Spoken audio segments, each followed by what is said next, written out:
Okay. ഇപ്പൊ കഴിഞ്ഞ 2 ക്ലാസ്സിൽ നമ്മൾ 2 ചാപ്റ്റർ നോക്കിയിട്ടുണ്ടായിരുന്നു. ഇതിലൊരു 2 ചാപ്റ്ററും കൂടി നമുക്ക് പെൻഡിങ് ഉണ്ട്. അതിലൊരു ചാപ്റ്റർ ആണ് നമ്മൾ ഇന്ന് ഡിസ്കസ് ചെയ്യാൻ പോകുന്നത്. ചാപ്റ്ററിന്റെ പേരെന്താ? Payroll counting. അപ്പൊ നമുക്ക് ആദ്യം എന്താണ് പേറോൾ നോക്കാം. സിംപ്ലി പറയുകയാണെങ്കിൽ ഒരു സ്ഥാപനത്തിൽ ഇപ്പൊ കുറെ ജോലിക്കാരുണ്ടാവുമല്ലോ, ഒരു കമ്പനിയോ അല്ലെങ്കിൽ ഒരു ഓർഗനൈസേഷനോ പാർട്ണർഷിപ്പ് ഫേമോ അങ്ങനെയൊക്കെ ആവുമ്പോൾ ഒരുപാട് ജോലിക്കാരുണ്ടാവും. അപ്പോ അവർക്ക് നമ്മൾ എന്ത് കൊടുക്കും? ശമ്പളം കൊടുക്കും, ബോണസ് കൊടുക്കും, കുറെ ഇൻസെന്റീവുകൾ കൊടുക്കും, കച്ചവടം കൂടുകയാണെങ്കിൽ അതിനനുസരിച്ച് നമ്മൾ സാലറി കൂട്ടി കൊടുക്കും, ഇങ്ങനെയൊക്കെ ഉണ്ടാവും. അപ്പൊ ഇവരുടെ ഒരു എംപ്ലോയി, ഫോർ എക്സാമ്പിൾ എക്സ് എന്ന് പറഞ്ഞ ഒരാൾ, ആ എംപ്ലോയിക്ക് നമ്മുടെ സാലറിയും ബോണസും അങ്ങനെ കുറെ സംഗതികൾ കൊടുക്കുന്നുണ്ട്.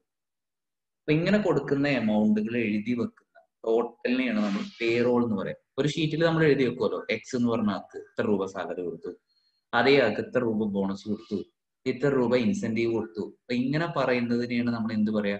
പേറോൾ എന്ന് പറയാം. Okay. First one, concept of payroll. എന്താണ് പേറോളിന്റെ concept? Payroll refers to the earning of employee. എന്താണ്? ഏർണിംഗ് ഓഫ് എംപ്ലോയി ആണ് ഫോർ എ പർട്ടിക്കുലർ പീരീഡ്. സാധാരണയായിട്ട് ഒരു മാസം എന്നുള്ള രീതിയിലാണ് പറയാം. For their service related to the organisation. ഓർഗനൈസേഷന് അവർ പ്രൊവൈഡ് ചെയ്യുന്ന സർവീസ്, അതായത് അവരെടുക്കുന്ന ജോലി, അതിന് കിട്ടുന്ന എമൗണ്ട് ഒരു മാസത്തിനോ ഒരു വർഷത്തിനോ ഒക്കെ നമുക്ക് എഴുതി വെക്കാം. ഓക്കെ.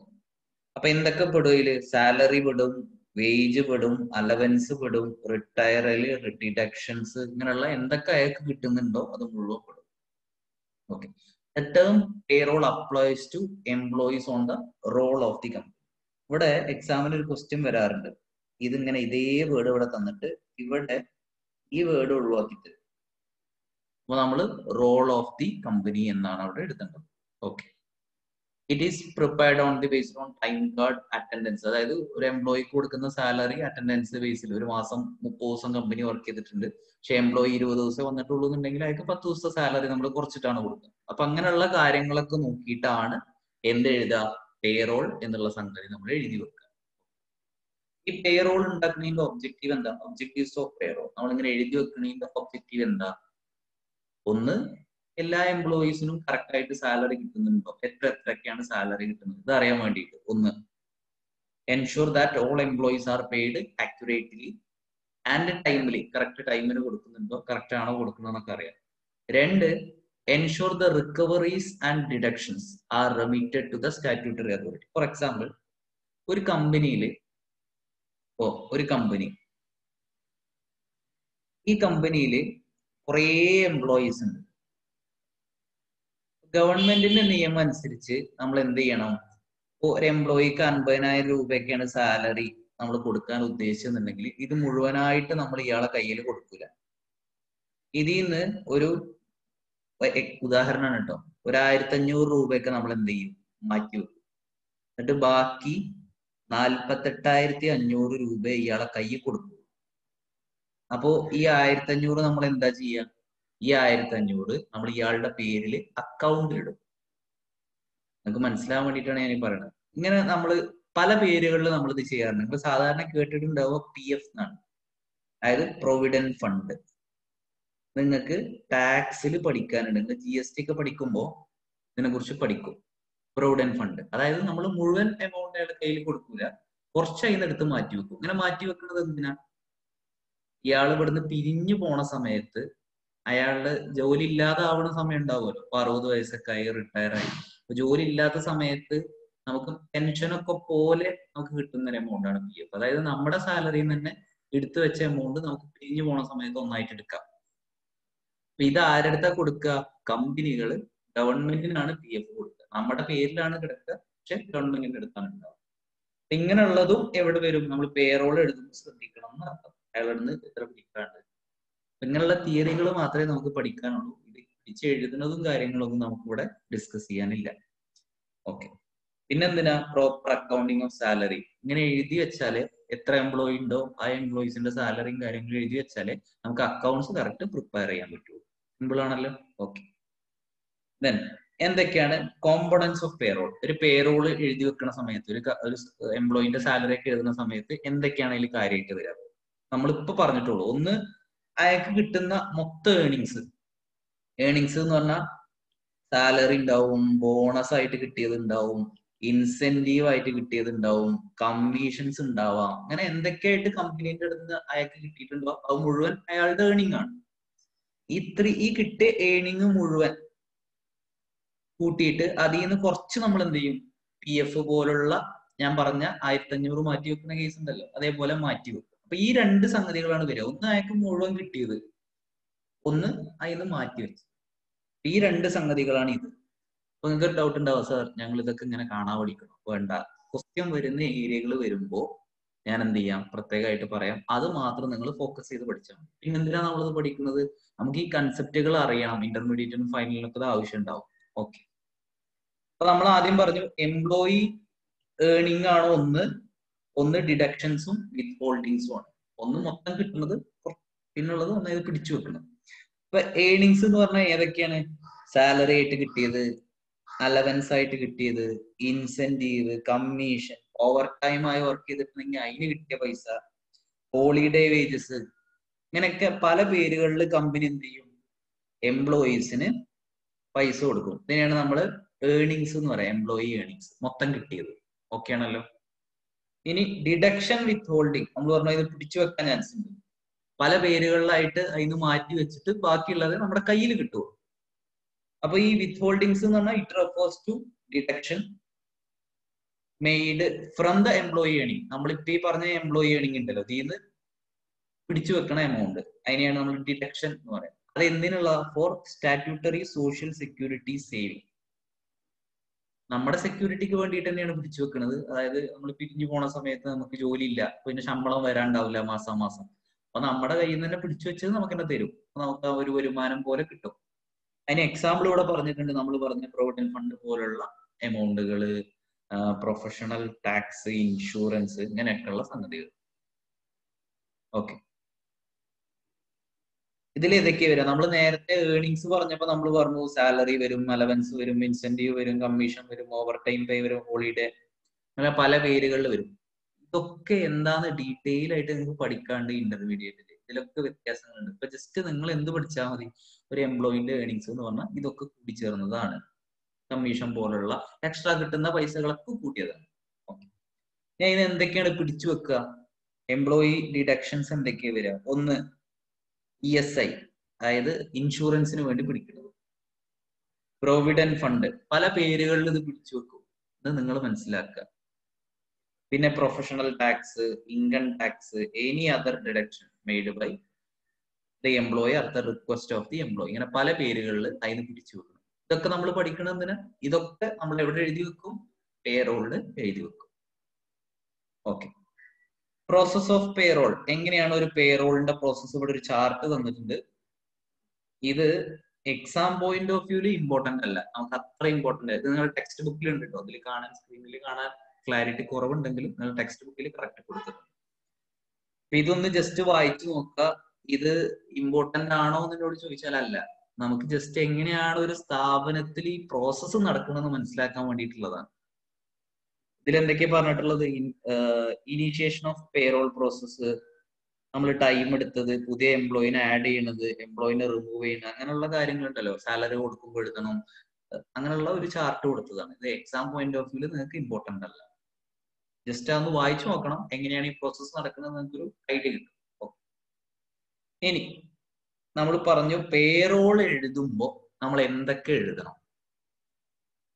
ഒരു എംപ്ലോയി കിട്ടിയ ബേസിക് സാലറി എത്രയാണോ അത്, അതിന് പുറമെ കിട്ടിയ ഡിയർനെസ് അലവൻസ്, ഇതിന് നമ്മൾ ഷോർട്ട് ഫോം ആയിട്ട് DA എന്ന് പറയും. ഇത് ഡീറ്റെയിൽ ആയിട്ട് നിങ്ങൾക്ക് GST പഠിക്കുന്നിടത്തും ഉണ്ട്, ടാക്സ് പഠിക്കുമ്പോൾ വരും. DA, dearness allowance. ഇത് എന്തിനുള്ളതാ?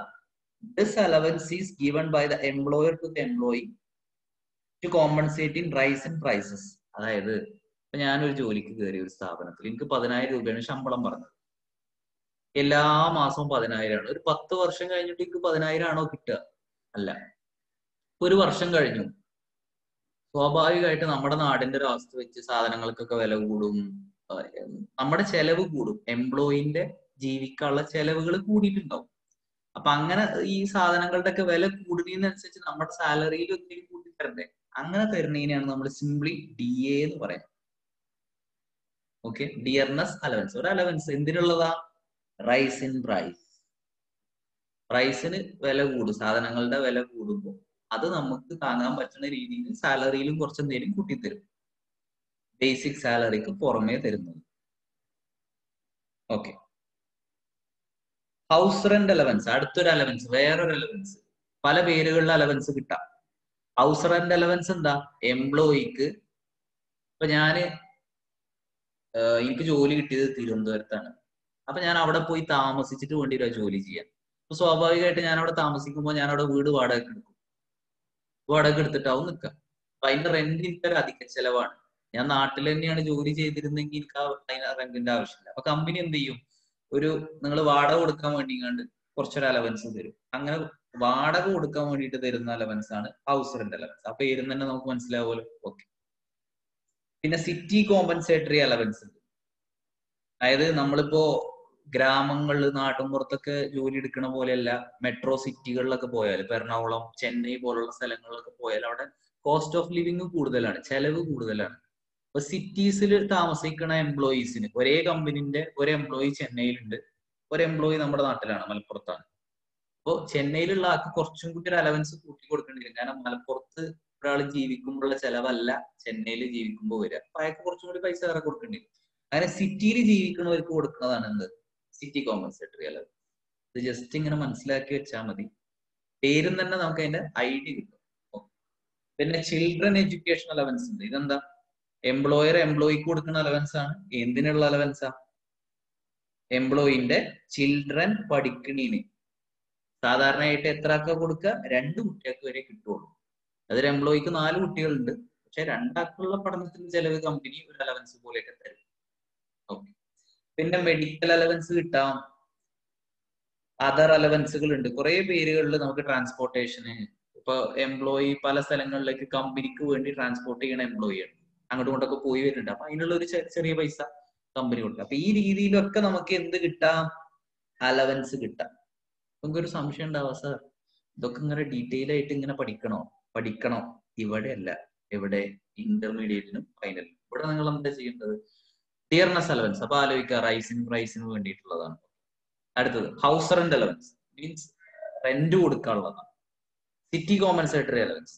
ഒരു എംപ്ലോയി സിറ്റിയിലാണ് അയാൾക്ക് താമസം എന്നുണ്ടെങ്കിൽ അപ്പൊ അയാൾക്ക് കുറച്ച് ചെലവ് കൂടാൻ ചാൻസ് ഉണ്ട്. കമ്പനി അതിന് പേരിൽ കൊടുക്കും. ഈ രീതിയിലൊക്കെ എംപ്ലോയിക്ക് ഏർണിങ്സ് കിട്ടാം, എംപ്ലോയി ഏർണിങ്സ് കിട്ടാം. ഓക്കെ, പിന്നെ നമ്മൾ 2 എലമെന്റ് ഉണ്ടെന്നാ പറഞ്ഞത്. ഒന്ന് എംപ്ലോയിക്ക് കിട്ടുന്നത്, പിന്നെ അതിന് പിടിച്ചു വെക്കുന്നത്. അതാണ് അടുത്തത്. ഡിഡക്ഷൻസ് എന്തൊക്കെയാണ് നമ്മൾ പറഞ്ഞു? പ്രൊവിഡന്റ് ഫണ്ട് എന്ന് പിടിച്ചു വെക്കാം. സാധാരണയായിട്ട് ഇത്ര പെർസെന്റേജ് ആണ് പിടിക്കുക. എത്ര percentage? 12% of basic plus DA. അതായത് നമ്മളെ എംപ്ലോയിക്ക് ഇതൊക്കെ കിട്ടും എന്ന് പറഞ്ഞല്ലോ, ഇത് രണ്ടും കൂട്ടിയിട്ട് കിട്ടുന്നത് എത്രയാണോ ബേസിക് പേയും DA. ബേസിക് സാലറി 10,000 ആണ്. അയാൾക്ക് DA ഒരു 1,500 കിട്ടിയിരിക്കണെന്ന് പറഞ്ഞാൽ 11,500 ആണ് ബേസിക് പ്ലസ് DA. ശരിയല്ലേ? ഇതിന്റെ 12% നമ്മൾ പിടിച്ചു വെക്കുക. എന്ത് പേരില്? പ്രൊവിഡന്റ് ഫണ്ട് എന്നുള്ള പേരിൽ സാധാരണയായിട്ട് പിടിച്ചു വെക്കുക. എത്ര ശതമാനം? 12%. സാർ ഈ 12%, എന്ത് ഈ 12ന്റെ കണക്ക്? ഇത് ഇൻകം ടാക്സ് ആക്ട് പ്രകാരം പറഞ്ഞതാണ്. 12% ഗവൺമെന്റ് പറഞ്ഞതാണ് ഇത്ര പിടിക്കണം. ഓക്കെ, അപ്പൊ നമ്മൾ 12% പിടിച്ചു. ഏതിന്റെ? ബേസിക് സാലറി, അതിന്റെ കൂടെ DA കൂട്ടിയത് എത്രയാണോ അതിന്റെ 12% പിടിച്ചു വെക്കണം. പിടിച്ചു വെച്ചിട്ട് കമ്പനി എന്ത് ചെയ്യണം? അത് ഗവൺമെന്റ് കടക്കണം. അത് എംപ്ലോയിക്ക് എപ്പോഴാണ് കിട്ടുക? അയാൾ പിരിഞ്ഞു പോകുമ്പോൾ. ഓക്കെ ആണല്ലോ? ശരി. അതേപോലെ employee state insurance, provident fund പിടിച്ചു വെച്ച് അതേപോലെ ഇൻഷുറൻസ് പിടിച്ചു വെക്കാം. അതിന് റേറ്റ് ഉണ്ട്. സാധാരണയായിട്ട് 1.75% ആണ് പിടിച്ചു വെക്കുക. പ്രൊഫഷണൽ ടാക്സുകൾ പിടിക്കാം. ഇതൊക്കെ എന്താണ്? എംപ്ലോയർ കമ്പനി എംപ്ലോയിക്ക് സാലറി കൊടുക്കുമ്പോൾ 50,000 ആണ് സാലറി എന്നുണ്ടെങ്കിൽ ഇതൊക്കെ അതിന് പിടിച്ച് ബാക്കി ഒരു 45,000 44,000 ഒക്കെ ആവും അയാൾക്ക് കയ്യിൽ കൊടുക്കുക. Okay, creation of payroll. ഇവിടെ എങ്ങനെയാണ് നമ്മൾ ഒരു പേറോൾ എഴുതി ഉണ്ടാക്കുന്നത്, ക്രിയേറ്റ് ചെയ്യുക? നമ്മൾ അവിടെ ഒരു ചാർട്ട് വായിച്ചില്ലേ, അതിന്റെ തിയറി ആണ്. ഒന്ന്, ആദ്യം എംപ്ലോയീസ് എത്ര ഉണ്ട് ഓലെ കുറിച്ചുള്ള ഇൻഫർമേഷൻ നമ്മളെടുത്ത് വേണം. ഒരു സ്ഥാപനത്തിൽ എത്ര എംപ്ലോയി ഉണ്ട്, ആരൊക്കെയാണ്, അവർക്ക് എന്തൊക്കെയാണ് പൊസിഷൻ ഉള്ളത്. മാനേജർക്കും താഴെയുള്ള വാച്ച്മാനും ഒരേ ശമ്പളം ആവില്ലല്ലോ. അപ്പൊ ആർക്കൊക്കെ എന്തൊക്കെ ജോലി ഉണ്ട് അതൊക്കെ അറിയണം. അതായത് the payroll details of the employee should be record with a payroll department by the recruitment HR team for monthly processing of payroll. അതായത് എംപ്ലോയീസിന്റെ എല്ലാ ഡാറ്റയും അവിടെ വേണം. അപ്പോഴേ നമുക്കൊരു മാസത്തിന്റെ കണക്കൊക്കെ കറക്റ്റ് ആയിട്ട് ഉണ്ടാക്കാൻ പറ്റുള്ളൂ. അപ്പോൾ ഫസ്റ്റ് സ്റ്റെപ്പ് അതാണ്, എംപ്ലോയീസിന്റെ ഇൻഫർമേഷൻ വേണം. പിന്നെ അടുത്ത സ്റ്റെപ്പ് എന്താ, collection of time card information. അതായത് every month the payroll department would require time card, means attendance. അപ്പൊ നമ്മൾ ഫസ്റ്റ് നമ്മളെടുത്ത് 4 എംപ്ലോയീസ് ആണ് ഉള്ളത്. ഒരു എക്സാമ്പിൾ പറയാണ്, XYZA ഇങ്ങനെ 4 ആളാണുള്ളത്. ഇതിൽ ഇയാള് മാനേജർ ആണ്, ഇയാള് വാച്ച്മാൻ ആണ്, ഇയാള് സൂപ്പർവൈസർ ആണ്, ഇയാള് ഒരു ഹെഡ് ഓഫ് ഡിപ്പാർട്ട്മെന്റ് ആണ്. ഇങ്ങനെയൊക്കെ നമ്മൾ എഴുതി വെച്ചു. ഇവർക്ക് ശമ്പളം കൊടുക്കണമെങ്കിലോ ഇയാൾ എത്ര ദിവസം വർക്ക് ചെയ്തിട്ടുണ്ട്, ഇയാൾ എത്ര ദിവസം വർക്ക് ചെയ്തിട്ടുണ്ട്, അതൊക്കെ അറിയണ്ടേ. അതിന് നമ്മൾ എന്ത് കീപ്പ് ചെയ്യും, ഒരു അറ്റൻഡൻസ് കീപ്പ് ചെയ്യും. ആ അറ്റൻഡൻസിനെയാണ് നമ്മൾ ടൈം കാർഡ് എന്ന് പറയുന്നത്. എത്ര ദിവസം അയാൾ വന്നു, വർക്ക് ചെയ്തു, ലീവ് എടുത്തു, ഹോളിഡേക്ക് വേജ് കൊടുക്കുക, അങ്ങനെയുള്ള കാര്യങ്ങളൊക്കെ അറിയണം. സ്റ്റെപ്പ് നമ്പർ 2 അതാണ്. 3 preparation of payroll register based on the employee compensation record and time card information. അതായത് ഈ 2 ഇൻഫർമേഷൻ വെച്ചിട്ട് നമ്മൾ എന്ത് ചെയ്യണം, പേറോൾ ഉണ്ടാക്കണം. ആ പേറോളിൽ എന്തൊക്കെയാ വരിക, എംപ്ലോയിന്റെ മൊത്തം കിട്ടിയത്, ഏണിങ്സ് എന്തൊക്കെ ഉണ്ട്. ഏണിങ്സ് എന്ന് പറയുമ്പോൾ ഏതൊക്കെ പെടും, ബേസിക് പേ പെടും, ഡിയർനെസ് അലവൻസ് പെടും, ഇൻസെന്റീവ് പെടും, കമ്മീഷൻ പെടും. അങ്ങനെ നമ്മൾ മുകളിൽ വായിച്ചില്ലേ, അത് മുഴുവൻ പെട്ടു. അതിൽ നിന്ന് ഇനി എന്തൊക്കെ പോണം, PF ആയിട്ട് പിടിച്ചു വെക്കണം, ഇൻഷുറൻസിന് പിടിച്ചു വെക്കണം എന്നൊക്കെ നമ്മളിവിടെ പറഞ്ഞില്ലേ. ഈ ഐറ്റംസ്, ഡിഡക്ഷൻസ്, ഇത് മുഴുവൻ അതിന് പിടിച്ചു വെച്ച് ഇതൊക്കെ എവിടെ എഴുതണം, പേറോൾ രജിസ്റ്ററിൽ എഴുതണം. അപ്പൊ ഇതാണ് 3ാമത്തെ സ്റ്റെപ്പ്. അപ്പൊ ഇയാൾക്ക് കൊടുക്കാണ്ടാവുക നെറ്റ് പേ ആണ്. നെറ്റ് പേ. ഇവിടെ എക്സാമിന് ഒരു ക്വസ്റ്റ്യൻ വരും. എന്താ ക്വസ്റ്റ്യൻ, നെറ്റ് പേ എന്ന് പറഞ്ഞാൽ എന്താണ്? നെറ്റ് പേ എന്ന് പറഞ്ഞാൽ എന്താ, മൊത്തം എംപ്ലോയിന്റെ ഏർണിങ്സ്. നെറ്റ് പേ എന്ന് പറഞ്ഞാൽ എംപ്ലോയിന്റെ ഏർണിങ്സ് ഡിഡക്ഷൻസ് കുറച്ചത്. ഇതാണ് നെറ്റ് പേ. ഓക്കെ ആണല്ലോ. അയാൾക്ക് കൈ കിട്ടുന്ന പൈസ ഏതാണ്, മൊത്തം അയാൾക്ക് കിട്ടിയത് അതിന് പിടിച്ചു വെച്ചിട്ട് ബാക്കി കൊടുക്കുന്നത്, അതാണല്ലോ നെറ്റ് പേ. ഓക്കെ. പിന്നെ verification of tax amounts and statutory. ഇത് കഴിഞ്ഞു. നമ്മൾ എന്ത് ചെയ്യണം, കമ്പനി ഇത് വെരിഫൈ ചെയ്യണം. എന്ത്, ഈ പിടിച്ചു വെച്ച എമൗണ്ട് ഒക്കെ കറക്റ്റ് ആണോ. പിടിച്ചു വെക്കലൊക്കെ കഴിഞ്ഞു. എന്ത് ചെയ്യണം, 12% പിടിക്കണം, 1.5% പിടിക്കണം എന്നൊക്കെ മേലെ വായിച്ചില്ലേ. അത്ര തന്നെയാണോ പിടിച്ചിരിക്കുന്നത്, ആ പറഞ്ഞ പോലെയൊക്കെ പിടിച്ചിട്ടുണ്ടോ, ഇങ്ങനെയുള്ള കാര്യങ്ങളൊക്കെ നോക്കണം, വെരിഫൈ ചെയ്യണം, ഉറപ്പുവരുത്തണം. പിന്നെ ലാസ്റ്റ് പണി, ഇതൊക്കെ നമ്മൾ ജേണൽ എൻട്രി ആയിട്ട് എഴുതും. ബുക്സ് ഓഫ് അക്കൗണ്ട്സ് ഇതൊക്കെ എൻട്രി ചെയ്യും. സിമ്പിൾ ആണല്ലോ. പിന്നെ അടുത്തതോ, ഇതൊക്കെ കഴിഞ്ഞു. നമ്മൾ എംപ്ലോയീസിന്റെ ഡീറ്റെയിൽസ് എഴുതി, പിടിച്ചു വെക്കണത് എഴുതി ഒക്കെ. ഇനി അവർക്ക് എന്ത് ചെയ്യണം, സാലറി കൊടുക്കണം. ഇതുവരെ നമ്മൾ എംപ്ലോയീസിന് സാലറി കൊടുത്തിട്ടില്ല. നമ്മൾ കണക്കൂട്ടി വെച്ചിട്ടുള്ളൂ, ഇത്ര അയാൾക്ക് കൊടുക്കാണ്ട്, ഇത്ര അയാളിന് പിടിച്ചു വെച്ചിട്ടുണ്ട്. നമ്മൾ ജേണൽ എൻട്രി എഴുതി, ഞാൻ പൈസ എന്ത് ചെയ്യണം, ആ എംപ്ലോയിക്ക് കൊടുക്കണം. Once the payroll process is complete and approved the finance manager. ഈ പേറോൾ എഴുതി വെക്കലും എഴുത്തും കുത്തൊക്കെ കഴിഞ്ഞു. എന്നിട്ട് എന്ത് ചെയ്യണം, ആ പൈസ കൊടുക്കണം. ആര് അപ്രൂവ് ചെയ്യണം, ഫൈനാൻസ് മാനേജർ. സാലറി പറഞ്ഞാൽ ഫൈനാൻസുമായി ബന്ധപ്പെട്ട സംഗതിയല്ലേ. അപ്പൊ ഫൈനാൻസ് മാനേജറുടെ അപ്രൂവൽ, അയാൾ ഒപ്പിട്ട്. The salary can be paid out by way of crossed cheque or bank transfer. എങ്ങനെയും കൊടുക്കാം. ഒരു കമ്പനിക്ക് എംപ്ലോയിക്ക് സാലറി കൊടുക്കണം, ബാങ്കിക്ക് ട്രാൻസ്ഫർ ചെയ്ത് കൊടുക്കുക, ചെക്കായിട്ട് കൊടുക്കാം, ഇങ്ങനെയൊക്കെ ചെയ്യാം. പിന്നെ ഇനി ഇയാൾക്ക് സാലറി കൊടുത്തു, ഇപ്പൊ എംപ്ലോയിക്ക് സാലറി കിട്ടി. കമ്പനിന്റെ അടുത്ത് ഇപ്പൊ എന്തുണ്ട്, എംപ്ലോയിന്റെ അടുത്ത് പിടിച്ചു വെച്ച പൈസ കമ്പനിന്റെ അടുത്തൊക്കെ ഉള്ളത്. നമ്മൾ പറഞ്ഞല്ലേ PF ESI ഒക്കെ 12%, 1.5% ഒക്കെ പിടിച്ചു വെക്കണം എന്നല്ലേ. അതൊക്കെ അടുത്തുള്ളത് കമ്പനിന്റെ അടുത്തുള്ളത്. ഇത് കമ്പനിന്റെ അടുത്ത് വെക്കേണ്ടതാണോ, അല്ല. ഇത് എവിടേക്ക് കൊടുക്കേണ്ടതാ, ഗവൺമെന്റിലേക്ക് ഈ എംപ്ലോയിന്റെ പേരിൽ അവിടെ കൊടുക്കേണ്ടതാണ്. അപ്പോഴേ ഈ എംപ്ലോയി വിരമിക്കുമ്പോൾ ഈ പൈസ കയക്ക് കിട്ടുള്ളൂ. അപ്പൊ അതാണ് അടുത്ത step. Once the salaries are credited to the employee account, statutory deductions. നമ്മൾ പിടിച്ചു വെച്ച നിയമപ്രകാരം, സ്റ്റാറ്റ്യൂട്ടറി ഡിഡക്ഷൻ എന്ന് പറഞ്ഞാൽ നിയമപ്രകാരം പിടിച്ചു വെക്കേണ്ടത്. അതെന്ത് ചെയ്യണം? ഏതൊക്കെ നമ്മൾ പറഞ്ഞ EPF, ESI, ടാക്സ്, ഇതൊക്കെ വിത്തിൻ ഡ്യൂ ഡേറ്റ് സ്റ്റാറ്റ്യൂട്ടറി അതോറിറ്റീസിന് കൊടുക്കണം. അതാത് ഗവൺമെന്റിന്റെ അതോറിറ്റീസ് ഉണ്ടാവുമല്ലോ. PF ഒരു അതോറിറ്റി ഉണ്ടാവും, ഇൻഷുറൻസിന് വേറെ അതോറിറ്റി ആയിരിക്കും, അങ്ങനെ പല പല ഡിപ്പാർട്ട്മെന്റ് ഉണ്ടാവുമല്ലോ. അതൊക്കെ പോണ്ട് ഗവൺമെന്റിനാണ്, പക്ഷെ പലതും പല ഡിപ്പാർട്ട്മെന്റ് ആയിരിക്കും. അപ്പൊ അവർക്ക് അത് നമ്മൾ കമ്പനി അത് ഡെപ്പോസിറ്റ് ചെയ്യണം. ഓക്കെ. പിന്നെ അടുത്തെന്താ? Issue pay slip to the employees. നിങ്ങൾക്ക് ഇപ്പൊ ഇത്രയും സ്റ്റെപ്പുകൾ നമ്മൾ പഠിക്കുമ്പോൾ നിങ്ങൾക്ക് ഒരു സംശയം ഉണ്ടോ? സാർ ഇത് സ്റ്റെപ്പ് പോലെ ഇങ്ങനെ ഒന്ന് കഴിഞ്ഞ അടുത്തത് ഇങ്ങനെ പഠിക്കണോ? വേണ്ട, നിങ്ങൾക്ക് ക്വസ്റ്റ്യൻ വരൂല. ഇങ്ങനെയാണ് ഒരു പ്രോസസ്സ് നടക്കുക ഒരു കമ്പനിയിൽ. അത് നമുക്ക് അറിയണ്ടേ? അറിഞ്ഞിരിക്കല് നല്ലതാണ് അല്ലേ? അതെ. അപ്പൊ issue of pay slip to the employee. നമ്മള് ഇത് സാലറി ഒക്കെ കൊടുത്തു, ഇയാൾക്കൊരു സ്ലിപ്പും കൂടി സാലറി കൊടുത്തതിന് കിട്ടിയ ഒരു തെളിവ് വേണ്ടേ?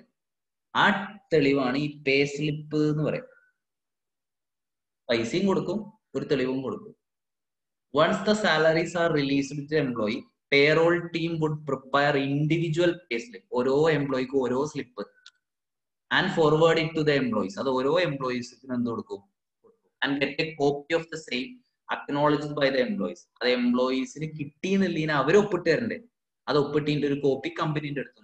അപ്പൊ എന്തായത്? സാലറി ഒക്കെ നമ്മൾ കൊടുത്തു, പിടിച്ചു വെച്ചിട്ട് ബാക്കിയുള്ള പൈസ ഒക്കെ കൊടുത്തു. അത് കൊടുത്തതിന് നമ്മളൊരു സ്ലിപ്പ് കൊടുത്തിട്ട് അവരെ കൊണ്ട് ഒപ്പിട്ട് വാങ്ങിച്ചു. പിന്നെ ലാസ്റ്റ് സ്റ്റാറ്റ്യൂട്ടറി റിപ്പോർട്ട്സ്. നമ്മൾ ഈ ESI, PF ഇതൊക്കെ നമ്മൾ ഗവൺമെന്റ് അടച്ചല്ലോ, അതിനും ഒരു റെക്കോർഡ് ആര് കീപ്പ് ചെയ്യണം? കമ്പനി കീപ്പ് ചെയ്യണം. അടച്ചതിന് തെളിവുണ്ട്, അങ്ങനെയുള്ള കാര്യം. ഇത്രയും സ്റ്റെപ്പുകളാണ് ഒരു പേറോളിൽ ഉണ്ടാവുക. അതായത് ഒരു കമ്പനിയിലെ എംപ്ലോയീസിന്റെ ആദ്യം എന്താ? ഓലെ ലിസ്റ്റ് ഉണ്ടാക്കണം. രണ്ടെന്താ? ഓലെ ഡേറ്റും ലീവും ഓല് വന്ന ദിവസം അറ്റൻഡൻസ് ഒക്കെ ഉണ്ടാക്കണം. പിന്നെന്താ? പിന്നെ പേറോൾ രജിസ്റ്റർ ഉണ്ടാക്കുക. അവർക്ക് എത്ര പൈസ കിട്ടാണ്ട് അതിനകത്ത് നമ്മൾ പിടിച്ചു വെക്കണം. അത് കഴിഞ്ഞിട്ട് ടാക്സ് എമൗണ്ട്, പിടിച്ചു വെച്ച എമൗണ്ട് വെരിഫൈ ചെയ്യണം, ഉറപ്പുവരുത്തണം അതൊക്കെ തന്നെയാണോ, 12% ആണോ, 1.5 ആണോ. പിന്നെ അത് ബുക്കിൽ എൻട്രി ചെയ്യണം, ജേണൽ എൻട്രീസ് എഴുതണം. പിന്നെ അവർക്ക് സാലറി കൊടുക്കണം. ആ സാലറി കൊടുത്തതിന് ശേഷം നമ്മൾ പിടിച്ചു വെച്ച പൈസ ഗവൺമെന്റ് അടക്കണം. അവർക്ക് പേ സ്ലിപ്പ് കൊടുക്കണം. പിന്നെ റിപ്പോർട്ട്, മൊത്തത്തിൽ ഒരു റിപ്പോർട്ട് ചെയ്യാനുള്ളത്. ഓക്കെ. അടുത്ത ടോപ്പിക് എന്താ? Topic methods of payroll in process. Methods of payroll process. എന്തൊക്കെയാണ് മെത്തേഡ് ഉള്ളത്? പേറോൾ പ്രോസസ് നമ്മളിപ്പോ ഈ പറഞ്ഞ പ്രോസസ് ഉണ്ടല്ലോ, ഒന്ന് കഴിഞ്ഞ് ആ പ്രോസസ്സിന് 2 മെത്തേഡ് ഉണ്ട്. ഏതാ 2 മെത്തേഡ്? Internal മെത്തേഡും external മെത്തേഡും. ഇവിടെ എക്സാമിന് ക്വസ്റ്റ്യൻ വരും. എന്താ ക്വസ്റ്റ്യൻ?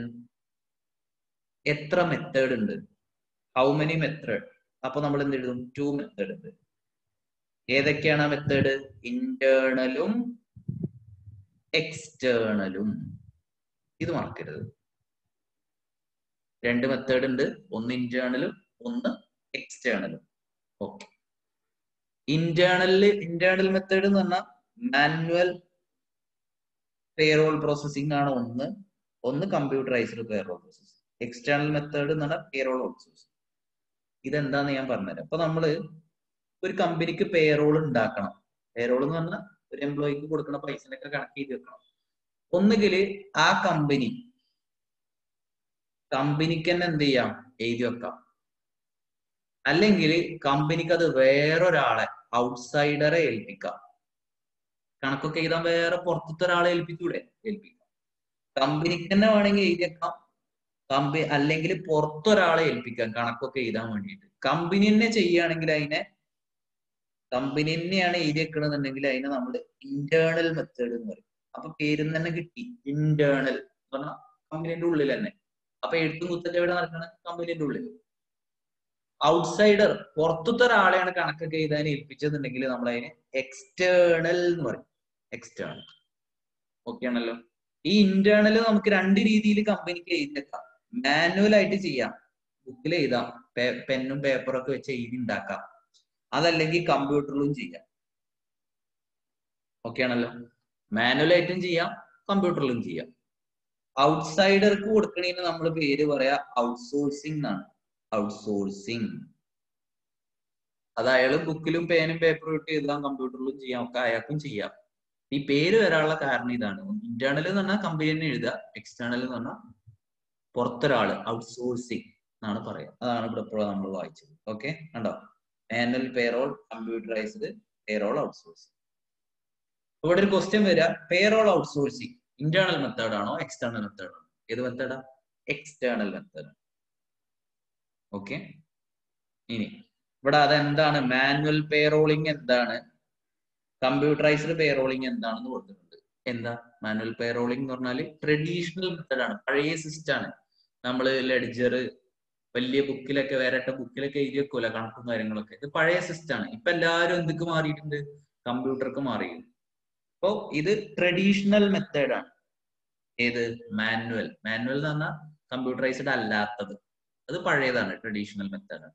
പക്ഷെ അവിടെ ഉള്ള ഒരു പ്രശ്നം എന്താ? കുറെ സമയം എടുക്കും, എഴുതി ഉണ്ടാക്കി വരച്ചുണ്ടാക്കി വരുമ്പോൾ അതിന് കുറെ സമയം എടുക്കും. കമ്പ്യൂട്ടർ ആണെങ്കിൽ എളുപ്പം തീരൂലേ? അപ്പൊ ഇതിന്റെ ഒരു പ്രശ്നം എന്താ? It is time consuming. അത് മാത്രമല്ല, ക്ലറിക്കൽ എറേഴ്സ്, നമ്മൾ കൈകൊണ്ട് എഴുതി ഉണ്ടാക്കുകയാണെങ്കിൽ തെറ്റ് വരാനുള്ള ചാൻസ് കൂടുതലാണ്. കമ്പ്യൂട്ടർ ആകുമ്പോൾ പെട്ടെന്ന് പെട്ടെന്ന് തെറ്റൊക്കെ കണ്ടുപിടിച്ചാൽ ശരിയായി വരും. അപ്പൊ ഇങ്ങനെ എഴുതി വെക്കണവർ ഇപ്പോഴും ഉണ്ട്. പക്ഷെ ആരാ എഴുതി വെക്കുന്നത്? ചെറിയ ചെറിയ കമ്പനികളും ഫേമുകളും സ്ഥാപനങ്ങളുമാണ് ഇപ്പോഴും പേപ്പറും പെന്നും വെച്ച് എഴുതുന്നത്. കുറച്ചും കൂടി ഒക്കെ വലിയ സ്ഥാപനങ്ങളാണെങ്കിൽ അവരെന്ത് ചെയ്യും? കമ്പ്യൂട്ടറിൽ ചെയ്യും. ഓക്കെ, അപ്പൊ ഇത് സ്മോൾ ഫേംസിനുള്ളതാണ്. ഓക്കെ, ഇനി computerise carried with the help of computer. ഈ പറഞ്ഞ പണിനെ നമ്മൾ കമ്പ്യൂട്ടർ ഉപയോഗിച്ചിട്ടാണ് ചെയ്യണമെന്നുണ്ടെങ്കിൽ അതിന് കമ്പ്യൂട്ടറൈസ്ഡ് എന്ന് പറയും. And software, it is termed as computerized payroll processing system when the other system such as attendance tracking, payment processing system are integrated with the payroll processing system. It is termed as automated computerized payroll system. When the other system are not interlinked, it is termed as non-automated payroll. അതായത് ഇവിടെ രണ്ടെണ്ണം പറഞ്ഞു, automated പേറോളും non automated payroll എന്ന് പറഞ്ഞാൽ, ഇപ്പൊ നമ്മൾ കമ്പ്യൂട്ടറിലാണ് ഈ കണക്കൊക്കെ ചെയ്തത്. അപ്പൊ നമ്മൾ അറ്റൻഡൻസിന് വേറൊരു സോഫ്റ്റ്വെയർ ഉണ്ട്, ഇവരെ ഡാറ്റ പേയ്മെന്റിന് വേറെ സോഫ്റ്റ്വെയർ ഉണ്ട്. ഇങ്ങനെ പല പല സോഫ്റ്റ്വെയറുകളാണ് എന്നുണ്ടെങ്കിൽ നമ്മൾ അതിനെ നോൺ ഓട്ടോമേറ്റഡ് എന്ന് പറയും. അതിനർത്ഥം നമ്മൾ കമ്പ്യൂട്ടറിൽ ചെയ്യുമ്പോൾ ഇയാളെ ഡാറ്റ ഒരു സോഫ്റ്റ്വെയറിൽ എൻ്റർ ചെയ്ത്, അയാൾക്ക് കൊടുക്കുന്ന പൈസന്റെ കണക്ക് വേറെ സോഫ്റ്റ്വെയറിൽ എൻ്റർ ചെയ്ത്, അയാളുടെ അറ്റൻഡൻസിന് വേറെ സോഫ്റ്റ്വെയർ എൻ്റർ ചെയ്ത്, ഇങ്ങനെ പല പല സോഫ്റ്റ്വെയർ ഉപയോഗിക്കണം എന്നുണ്ടെങ്കിൽ നോൺ ഓട്ടോമേറ്റഡ് എന്ന് പറയും. ഇനി അതല്ല, ഇതിനൊക്കെ പാടെ ഒറ്റ സോഫ്റ്റ്വെയർ മതി. ഇയാളെ അറ്റൻഡൻസ് ഇടാനും ഇയാൾക്ക് കൊടുക്കുന്ന പൈസന്റെ കണക്ക് ചെയ്താനും നമ്മൾ ഈ പറഞ്ഞ ബേസിക് സാലറി ഇതൊക്കെ ചെയ്താൻ ഒറ്റ സോഫ്റ്റ്വെയർ മതി എന്ന് പറഞ്ഞാൽ അതാണ് ഓട്ടോമേറ്റഡ്. അവിടെ ഇതൊക്കെ പാടെ കൂടിച്ചേർന്ന് ഒറ്റ ഒന്നാണ്. ഇത് പല പലതാണെങ്കിൽ ഇതിന് നമ്മൾ നോൺ ഓട്ടോമേറ്റഡ് എന്ന് പറയും, കൂടിച്ചേർന്നതാണെങ്കിൽ ഓട്ടോമേറ്റഡ് എന്ന് പറയും. ഈ പേര് മാത്രം നിങ്ങളൊന്ന് ഓർത്ത് വെച്ചാൽ മതി. ഓട്ടോമേറ്റഡ് എന്ന് പറഞ്ഞാൽ ഇന്റഗ്രേറ്റഡ് ആണ്, കണ്ടോ? ഇന്റർലിങ്ക്ഡ് ആൻഡ് ഇന്റഗ്രേറ്റഡ് ആണ്. എങ്ങനെ? ഓട്ടോമേറ്റഡ് എന്ന് പറഞ്ഞാല് ഇന്റഗ്രേറ്റഡ് സിസ്റ്റം ആണ്. ഇന്റഗ്രേറ്റഡ് എന്ന് പറഞ്ഞാൽ കൂടിച്ചേർന്നത് എന്നാണ് അർത്ഥം. അതായത് എല്ലാ സോഫ്റ്റ്വെയറും കൂടി കൂടിച്ചേർന്ന് ഒറ്റൊന്നാണ്. നോൺ ഓട്ടോമേറ്റഡ് പറഞ്ഞാൽ അപ്പൊ ഇതിന്റെ നേരെ ഓപ്പോസിറ്റ് ആവില്ലേ? അതായത് കൂടിച്ചേരാത്തത്, പല പലത്, വേറെ വേറെയാണ്. അതായത് നോൺ ഇന്റഗ്രേറ്റഡ്. ഒന്ന് പഠിച്ചാൽ മതി, അതിന്റെ നേരെ ഓപ്പോസിറ്റ് ആണ് മറ്റത്. പേര് മാത്രം ഓർത്തു. ഓക്കെ, ഇനി പിന്നെ നമ്മൾ എക്സ്റ്റേണൽ മെത്തേഡിലാണ് ഇത് പറഞ്ഞത് അല്ലെ? ഇത് നമ്മൾ പറഞ്ഞത് എവിടെയാ? എക്സ്റ്റേണൽ മെത്തേഡിലാണ്. അതായത് നമുക്ക് പുറത്തേക്ക് എഴുതാൻ വേണ്ടി ഒരാൾക്ക് കൊടുക്കാം, കമ്പനീന്റെ സ്ഥാപനത്തിന്റെ പുറമേ ഉള്ള ഒരാൾക്ക് വേണമെങ്കിൽ എഴുതാൻ കൊടുക്കാം. അതിനെയാണ് നമ്മൾ എന്ത് പറയാ? ഔട്ട്സോഴ്സിങ് അല്ലെ? ഔട്ട്സോഴ്സ് ചെയ്തു എന്ന് പറയാം. When the payroll process is outsourced to third party, മൂന്നാമതൊരാൾക്ക് കൊടുക്കുക ആണ്. പുറമേ ഉള്ള ആളെന്നാണ് തേർഡ് പാർട്ടി എന്നാണ് നമ്മൾ അതിന് പറയാ സാധാരണ. തേർഡ് പാർട്ടിക്ക് കൊടുക്കുന്നതിനാണ് outsourcing. It is known as outsourced payroll system. It is cost effective and it has provided efficient operational level result. Many multinational corporations outsource the payroll and it is related activities to a third party. അതായത് ഇങ്ങനെ പുറമെ കൊടുക്കുമ്പോൾ എഴുത്തും കാര്യങ്ങളൊക്കെ നന്നാവും എന്ന് പറഞ്ഞാൽ അവർ computer ഉപയോഗിച്ചാണ് ചെയ്യണമെന്നുണ്ടെങ്കിൽ വർക്ക് നല്ലതായിരിക്കും. നമ്മൾ ചെയ്യണില്ല, ഉഷാറായിട്ട് അവർ ചെയ്യും. കാരണം അവർക്ക് അത് പൈസ കൊടുത്തിട്ടാണ് നമ്മൾ ചെയ്യുന്നത്. നമുക്ക് അവരോട് ചോദ്യം ചോദിക്കാം. നമ്മൾ തന്നെ ചെയ്യുമ്പോൾ എന്താവും? നമ്മൾ തെറ്റുണ്ടെങ്കിലും നമ്മുടെ തെറ്റാണല്ലോ, പ്രശ്നമില്ല. പക്ഷെ വേറൊരാളോട് ചെയ്യുമ്പോൾ നമ്മൾ അവിടെ ചോദിക്കുമല്ലോ എന്തുകൊണ്ട് തെറ്റി. അപ്പൊ വർക്ക് ഒന്നുകൂടി ഉഷാറാവും ഔട്ട്സോഴ്സ് ചെയ്യുമ്പോൾ അർത്ഥം. വലിയ വലിയ കമ്പനികളൊക്കെ അങ്ങനെയാണ് ചെയ്യുക. കാരണം അവർക്ക് മറ്റുള്ള കാര്യങ്ങൾ കുറേ നോക്കണ്ടാവും. അവരുടെ കച്ചവടം, ആ പ്രോഡക്റ്റിന്റെ ക്വാളിറ്റി എന്നൊക്കെ പറഞ്ഞ് വേറെ വിഷയങ്ങൾ തന്നെ നോക്കാണ്ടാവും. ഈ എംപ്ലോയീസിന്റെ കണക്കും കാര്യങ്ങളും എഴുതാനൊന്നും എനിക്ക് സമയം ഉണ്ടാവില്ല. അപ്പൊ ഓരെന്ത് ചെയ്യും, പുറമെയുള്ള ഒരു ഏജൻസിനെ ഏൽപ്പിച്ചിട്ട് അവർക്കൊരു പൈസ കൊടുക്കും, കാര്യങ്ങൾ കറക്റ്റ് നടന്നു പോകും. ഓക്കെ. അപ്പൊ ഇനി അടുത്തത് പേറോൾ റെക്കോർഡ്സ് എന്ന് പറഞ്ഞാൽ എന്തൊക്കെയാണ്? നമ്മൾ പേറോൾ പറഞ്ഞു. പേറോൾ റെക്കോർഡ് എന്ന് പറഞ്ഞാൽ ഏതൊക്കെ റെക്കോർഡുകളാണ് നമ്മൾ പേറോൾ ആയിട്ട് കണക്കാക്കുക? കമ്മ്യൂണിക്കേഷൻ റിസീവ്ഡ് ഫ്രം HR, ഇത് പേറോൾ റെക്കോർഡാണ്. Payroll registers, PF return, insurance payment, tax remittance, ESIC, other related vouchers. അതായത് നമ്മള് എംപ്ലോയീസിന് പൈസ കൊടുക്കണം എന്ന് പറഞ്ഞു. ഏതൊക്കെ? സാലറി കൊടുക്കണം, ബോണസ് കൊടുക്കണം, ഇൻസെന്റീവ് കൊടുക്കണം, കമ്മീഷൻ കൊടുക്കണം എന്നൊക്കെ പറഞ്ഞല്ലോ. അതിന്റെ റെക്കോർഡ് മുഴുവൻ, അതായത് അതിന്റെ ഒക്കെ പേപ്പർ കാര്യങ്ങളൊക്കെ ഉണ്ടാവുമല്ലോ, വൗച്ചർ റെസീപ്റ്റ് ഒക്കെ ഉണ്ടാവുമല്ലോ, ഒരു ഒപ്പിട്ടെന്ന കടലാസൊക്കെ ഉണ്ടാവുമല്ലോ, അതൊക്കെ പേറോൾ റെക്കോർഡാണ്. നമുക്കത് റെക്കോർഡാണ്, നമുക്കത് അവിടെ എടുത്തു വെക്കാം. ഇനി നമ്മൾ അവരെ കയ്യിൽ നിന്ന് പൈസ പിടിക്കണം എന്ന് പറഞ്ഞില്ലേ, കൊടുക്കണതിന് മുമ്പ് പിടിച്ചിട്ട്, അതായത് PF-ഉം ഇൻഷുറൻസ് ഒക്കെ പിടിച്ചിട്ട് ബാക്കിയുള്ള പൈസയാണ് അവർക്ക് കൊടുക്കണം എന്ന് പറഞ്ഞില്ലേ, അങ്ങനെ പിടിച്ചു വെക്കണതിന് തെളിവുണ്ടാവില്ലേ? നമ്മൾ നേരത്തെ പറഞ്ഞില്ലേ അവരെ കൊണ്ട് ഒപ്പിടിച്ച് വാങ്ങണം. അങ്ങനെ വാങ്ങിയ കടലാസുകളും എന്താണ്? പേറോൾ റെക്കോർഡാണ്. അതാണ് ഇവിടെ പറഞ്ഞത്. ഇതിങ്ങനെ നിങ്ങൾ കാണാൻ പഠിക്കേണ്ട ആവശ്യമൊന്നുമില്ല, ഇന്നതാണ്. ജസ്റ്റ് ഒന്ന് മനസ്സിലാക്കി വെക്കുക, ഇതൊക്കെയാണ് റെക്കോർഡ്. ഇങ്ങനെ ഈ PF-ന്റെ റിട്ടേൺ, അതിന്റെ ചലാന്, ഇൻഷുറൻസ് പിടിച്ചു വെച്ചത്, ടാക്സ് പിടിച്ചത്, അതർ വൗച്ചേഴ്സ്, ഇങ്ങനെയുള്ളതൊക്കെ റെക്കോർഡാണ്. ഓക്കെ. ഇനി എന്താണ് പേറോൾ രജിസ്റ്റർ എന്ന് പറഞ്ഞാൽ? പേറോൾ രജിസ്റ്റർ എന്ന് പറഞ്ഞാൽ എന്താണ്? The payroll accounting require maintenance of payroll register and document. It is mandated in India. ഒരു സ്ഥാപനത്തിൽ പേറോൾ രജിസ്റ്റർ, എംപ്ലോയീസിന്റെ പൈസ കൊടുക്കുന്ന കണക്കും അതിന്റെയൊക്കെ രജിസ്റ്റർ, ഒരു രജിസ്റ്റർ അതിന് കീപ്പ് ചെയ്യല് നിർബന്ധമാണ്. മാൻഡേറ്റഡ് എന്നാണ് പറഞ്ഞത്. മാൻഡേറ്ററി എന്ന് പറഞ്ഞാൽ നിർബന്ധമാണ്. Employee provident by the employees provident fund act and other related labour legislation. ഇന്ത്യയിൽ കുറെ നിയമങ്ങളുണ്ട് ലേബറുമായി ബന്ധപ്പെട്ട്, ജോലിക്കാരുമായി ബന്ധപ്പെട്ട് കുറെ നിയമങ്ങളുണ്ട്. ആ നിയമങ്ങളൊക്കെ പറയണത് എന്താ? അങ്ങനെയുള്ള രജിസ്റ്റർ നിങ്ങൾ ഉണ്ടാക്കി വെക്കണം, കണക്കും കാര്യങ്ങൾക്ക് ഒരു തെളിവ് വേണം എന്നാണ് പറയണത്. From the point of view of internal control and audit, it also serve as A voucher. May organisation term the payroll register as salary accountants. Question, അടുത്ത ക്വസ്റ്റ്യൻ. അതായത് നമ്മളിപ്പോ ഈ പറഞ്ഞ പേറോൾ രജിസ്റ്ററിന് ഒരു പേരും കൂടി ഉണ്ട്. ഈ പേറോൾ രജിസ്റ്ററിന് നമ്മൾ ഈ എംപ്ലോയീസിന്റെ കണക്കും കാര്യങ്ങളൊക്കെ എഴുതി വെക്കണ ബുക്ക് ഉണ്ടല്ലോ, കമ്പ്യൂട്ടർ ആണെങ്കിൽ കമ്പ്യൂട്ടറത്തെ ഫയൽ ഉണ്ടല്ലോ, അതിന് വേറൊരു പേരും കൂടി ഉണ്ട്. അതാണ് എന്ത്? Salary accountants. ACQUAINTANC. അപ്പൊ ഇത് ക്വസ്റ്റ്യൻ വരാറുണ്ട്. വേറൊരു പേരെന്താണ്? അപ്പൊ അതൊന്ന് ഓർത്ത് വെക്കുക. ഞാൻ അപ്പൊ ഇങ്ങനെ 4ാമത്തെ ക്വസ്റ്റ്യൻ പറയണത്, നിങ്ങൾ ഇങ്ങനെയുള്ളതൊന്ന് ശ്രദ്ധിക്കണം. Okay. It forms as evidence in the court of law. It in the payroll registers and other related documents are preserved by the organization a minimum period of 5 years. Yes. നമ്മൾ പറഞ്ഞല്ലോ അവരുടെ നിന്നുള്ള ഒപ്പിട്ട കടലാസൊക്കെ നമ്മൾ company keep ചെയ്യണം. അവരെ ESI പിടിച്ചതും PF പിടിച്ചു വെച്ചതും അവർ ഒപ്പിട്ടുന്നതും ഒക്കെ നമ്മുടെ കീപ്പ് ചെയ്യണം. എത്ര വർഷം കീപ്പ് ചെയ്യണം? 5 വർഷം വരെ അത് എടുത്തു വെക്കണം. അത് കഴിഞ്ഞാൽ നമുക്ക് കീറികളെ ഒഴിവാക്കാം. ഈ 5 വർഷം വരെ നമ്മൾ, അതായത് 2010 ഇപ്പോ ഈ വർഷം ഒരു എംപ്ലോയി, 2020 ഒരു എംപ്ലോയി വന്നാല് 2020 കണക്ക് 2025 വരെ കീപ്പ് ചെയ്യണം.